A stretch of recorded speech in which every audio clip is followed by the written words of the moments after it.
আসসালামু আলাইকুম। আলহামদুলিল্লাহ, প্রতিনিয়তই আমরা এভাবে হাঁস পিস পিস করে কেটে এবং পরিষ্কার করে যে যেভাবে চাচ্ছে সেভাবেই আমরা দেওয়ার চেষ্টা করছি। এবং সিম গাছের জন্য আমি কিছু মেডিসিন নিয়ে আসছিলাম। সিমগুলোতে কিছু কালো কালো পোকা দেখা দিচ্ছিল, তাই ভাবলাম এটা আমরা আজকে প্রয়োগ করি এবং আমাদের ইউসুফ ভাইকে বললাম এই যে আজকে এটা দেওয়া হবে সিমের জন্য, সিম গাছ যাতে সমস্যা না হয়।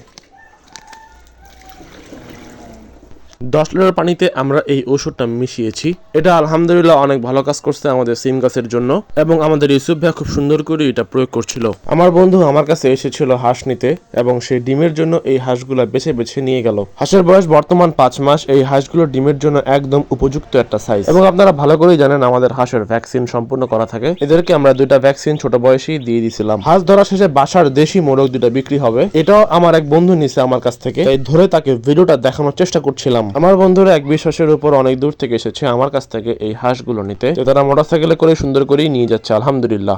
আমার প্রজেক্টের পাশেই এক ভাইয়ের কাছ থেকে আমরা কিছু ফার্মি মুরগি কিনলাম। আমরা বাচ্চা ফার্মি মুরগিটা নিয়েছি। ফার্মি মুরগি কেনার শেষে এক ভাইয়ের কাছে গেলাম কিছু টাইগার মুরগি দেখতে এবং এখানকার টাইগার মুরগিগুলো মাশাআল্লাহ বলতেই হবে ভাই, এত সুন্দর করে খামারটি ভাইটি পরিচালনা করছে, যেটা আমার কাছে অনেক ভালো লেগেছে। টাইগারের পাশাপাশি ব্রাহ্মা, কোচিং এবং বিভিন্ন জাতের মুরগি যারা নাম আমি এখনো জানি না, তার কাছে এই মুরগিগুলো সহ রয়েছে এবং সে নিজের মুরগির ডিম থেকে এগুলা ব্রুডিং করে বড় করে এবং এগুলো তারপরে সে বিক্রি করে। খুব সুন্দর করে তারা এই বাচ্চাগুলোকে লালন পালন করছে। বক্সের মাধ্যমে সুন্দর করে প্যাকেট করে আমাকে সেই ভাইটি দিয়ে দিল। বিকেলে গিয়েছিলাম এক আন্টির বাসায়, সেখানে তারা সুন্দর করে মুরগিগুলোকে পালন করছে। তারা ছাদের উপরে খুব সুন্দর করে একটা শেড করেছে এবং খামারটা ফুল হাইজিন ভাবেই তারা এটা পরিচালনা করছে। এগুলো হচ্ছে সোনালী মুরগি। এগুলো সাধারণত 45-50 দিনে 1 কেজি করে হয়, যতটুকু আমার জানা আর কি। আলহামদুলিল্লাহ প্রচুর পরিমাণে সিম ধরেছে এবার। প্রতিটা থাকে প্রতিটা থোকায় থোকায় ভরপুর সিম ধরেছে আমাদের গাছগুলোতে। সবাই আমাদের জন্য দোয়া করবেন, আমাদের ব্যবসার জন্য আল্লাহ বারাকা দান করে। আসসালামু আলাইকুম ওয়া রাহমাতুল্লাহ।